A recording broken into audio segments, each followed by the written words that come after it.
I literally just saw this yesterday, and I don't know how true this. Somebody had wrote that KevOnStage left ADD. What is that true? And if so, like, what is that? What does that mean exactly? Okay, so before we closed, he was the head of content.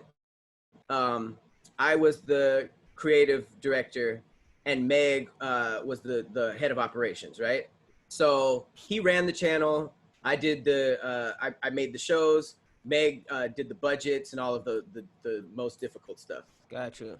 Um, he got into a weird position because all deaf, the signs were the shit was written on the walls for a very long time. You know what I mean? It was like a very slowly sinking ship. Our finance people kept leaving, and we were like, they know first. Yeah, right. So there was a couple of scares where, you know, Kev would be in meetings all day, and then he'd come out, and it would be like, because Kev was always very, very real with us. You know, he always promised us like there would be no surprises. If I know something, I'm gonna straight up tell them, like, I gotta tell my people. So right. Huge shout out to Kev, because he was a very he was just a very good leader. You know, and he was also doing all of this all deaf stuff while on a full world tour that he was headlining. He would headline in 3 cities, Friday, Saturday, Sunday, and then be at work on Monday, and then leave, bring his luggage to work on Friday. It was like, I didn't understand how crazy that was until looking back at it, but he was already sort of like popping, you know. It was like this weird, like, employee, but a star medium. Right. So when things got rocky, there was a couple times where he was like, I think this is it. Like, I think we're going to be done by the end of the month. Get everything together. And we were just like, shoot, like, you know, get everything. And then like a week later, he'd be like, okay, we're good, you know. So that happened like a couple of times, but then there was one that was very serious to the point where Kev wasn't even sure. So he was like, okay, if it's over, I'm booking the rest of this year out, because I'm gonna just be sitting around. So he booked the rest of the year of his tour, and then they came back and was like, you're good. And he was just like, fam, like, even now that I know I'm good, I booked all this stuff, I'm not even gonna really be here, you know. And I didn't know, he told me way later, he was already priming me while he was on tour, because he was kind of giving me his responsibilities. I didn't know it at the time. Gotcha. But he was sort of priming me to the point where I was kind of doing his job for about a year, 6 months to a year before it was official. So yeah, he technically did leave All Deaf, because he, you know, and he called us all and made us all perfectly, you know, sure that it wasn't anything. Like, it was just, he was just like, I'm just trying to strike while the iron's hot. Like, I don't know if I'm gonna get this chance again. And it's a good thing he did, because, you know, you see him now, but he's still very, very involved in All Deaf. He's just, you know, he got Kevon Studios, he got his new Keep Your Distance show. It's a lot going on, but, you know, he's still part of Squadcast. We're still involving him in the all the shoots that we do if he's available. But just in terms of like how he was classically involved, yes, he left All Deaf back before we closed. That's what the person who was talking to you was probably talking about. Right. But I wouldn't consider him like all the way back. It's sort of like he's in it when he is, but he's kind of doing his own thing too. Dope. So when All Deaf did shut down for that, so what? 2 things. When Russell Simmons and the Me Too thing happened, did that kind of also, was that part of ADD closing down, or was it strictly the financial situation? It was everything. It was everything. I wouldn't blame it on one thing. Right.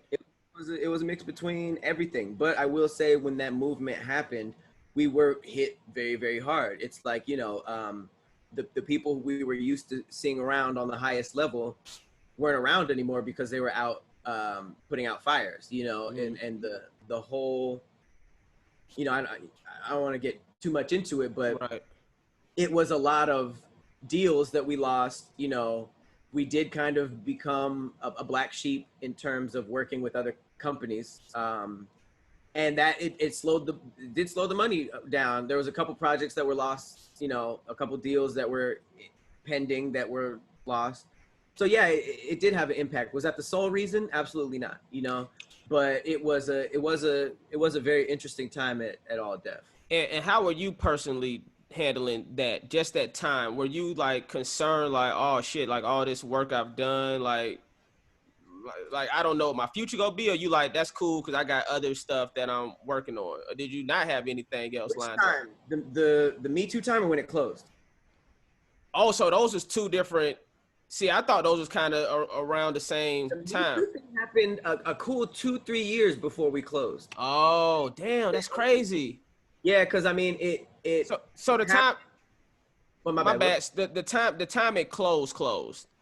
Not the Me Yeah, Too time, but the time it closed. when it closed, it was very scary. I actually the first thing I did here here's what's interesting. When it closed, I was in the middle of the best project I had ever been allowed to do. I created this show called Working Wild for Tony Baker. Oh yeah. I'm obsessed with Anthony Bourdain shows, travel shows, food shows. Like that's ideally what I would want to do, right? So I studied those shows, and then we had to deal with Facebook, and everybody wanted to do an animal show with Tony, but it was probably going to be he does the voiceovers. It's probably going to be the same idea pitched to him.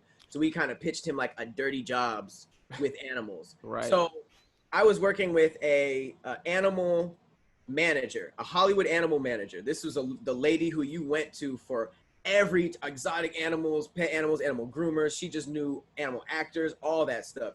So I was going with her to like farms that had beekeepers and hanging out with a beekeeper all day and learning about bees. And then I would go and hang out with a falconer all day. We were scouting all these amazing places. We went to a wolf sanctuary in the middle of the desert with this Native American woman named Tasha. And it was just like all these dope places. And then it was like, yes, finally we get to shoot. There was 8 episodes. We shot 3 the first week. We come in Monday. Everything is happening. They had to shoot the podcast. Me and Tahir shot Internet is Undefeated. Everything was good. All right, team meeting real quick. Brought us all in. CEO was just like, all right, well, I guess this is like a dearly beloved. And we was like, huh? Damn. Everybody packed their boxes up and walked to the structure. We were all, but what was crazy was that me and the producer on the time, Aaron Sanders, we had to keep shooting the show. So we were shooting on this like ghost production. We had 2 more episodes left, and then the next week, which was the beekeeper and like a couple other cool things, were canceled. But we still had to shoot 2 episodes. So I'm here on set. Me and the producer know All Def is closed. We can't tell anybody. So we got these whole crew sitting down with us like, oh, this is so dope. What's the call time next week? Damn. We haven't figured it out. We'll let you know when we build it. Okay. You're a great producer. Kevin Hart told me this. We was going back and forth on it's on YouTube too. But he was like the job of a great producer is the bullshit. And so basically you had to bullshit that crew. I felt it. But the worst part was like we were getting all these golden moments that I knew would never see the light of day. We would have Tony pick up a baby wolf and say something hilarious. The whole crew would laugh, and I'm just dead inside, like, oh God. So we shot those 2 episodes. At the end of the second episode, it was we just shot with a falconer. The last shot, we were in a giant field with a hawk. It was amazing. I was low-key recording the last shot because I was like, oh, this is low-key the last shot in All Def history. And then I still have it on my phone. And then when we wrapped, I had to gather up everybody and fire everyone. No one did anything wrong. First of all, me and Aaron took Tony to a car and we did it to him. We had to tell him we didn't want to just because I felt horrible, like especially for him. Like I just shot all this stuff. It's amazing. It's perfectly on brand with what I do and the animals and stuff. And it's just like, we're sorry, but we have to let you guys go. And it was terrifying because I was just like, are they going to flip the switch on the channel? Because this was like my portfolio damn near. So I went and got like a $500 G drive that held like 2 terabytes. And I literally copied the entire channel. I went to the post supervisor and I was like, can you just put the entire comedy channel on here? It took 3 days, but I came back on that Friday Everybody was still packing stuff up. I got the drive. I got a couple things out the prop room because everything belonged to the bank. Because I thought like, okay, if I start a production company, I could use some of this stuff.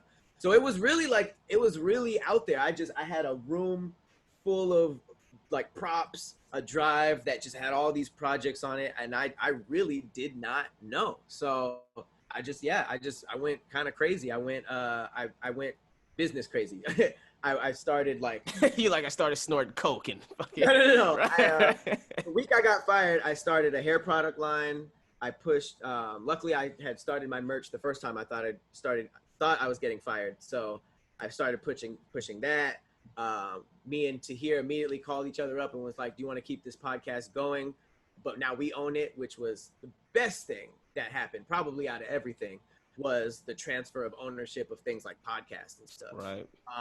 But yeah, we just kept it going. I almost started another channel called Fan Network with Rito and Utz and those guys. We were like working out of this little production company, but it just never came together. But yeah, it was never really like a downtime. I tried to keep my mind off of it by just like working and staying afloat. But it was great because that downtime allowed me to really take ownership of everything. And now it's just like, yeah, I couldn't imagine being in that situation I was in a year and a half ago, because this being on your own and working on your own and owning all your stuff, it's like I don't know if I could ever go back. Yeah, but don't. You got to own that shit. T.I came into play then, so y'all got shut down. What was that conversation? Did T.I personally come in and be like, "What the fuck," or did who reached out to who to get ADD back up and running? So everything that you're seeing right now, you can attribute to Culture Genesis. Culture Genesis is a Black-owned tech company that had been doing this show with all deaf talent. They never booked me, but there was a show called Trivia Mob that they were using like a lot of all deaf talent, and this was probably like within the last year before we closed. So they were already kind of getting in with that that space, and they were already they were tech, so they were already in the business mind. I don't know how much they worked with like content like how we're doing now before Trivia Mob, but yeah, they pretty much were the most attractive offer, because I guess a couple people made offers to buy all deaf, but you know, shout out to the people in the last regime who made that decision, because they felt like it made the most sense to go with a Black-owned company. Because like we had like weird offers, like Black like news outlets, like not the Shade Room, but like websites like or companies like the Shade Room that are like journalists, and it was just like, what would all deaf become if it went that route, you know? So right. Culture Genesis made the most sense, and they're really good about going out and getting funding and talking to people, and they're just always making moves. So I remember I was one of the partners, the CEO Cedric, he invited me to meet with T.I.'s boy from Grand Hustle and like Baron Davis, you know, just like to meet the new investors. I never really knew any of the investors in the last regime, but yeah, they're very, very involved. But that was all Culture Genesis, and T.I has been really dope in like reposting and jumping in stuff, and he's like really excited. Like it's super dope, because I grew up, you know, he's a Rubber Band Man, and you know, in 8th grade we were bumping King back to back, and now it's just like he's like this, you know, like, you know, jumping in roast me, and it's like it's just, right. Wow. Shout out to T.I, although he don't be laughing.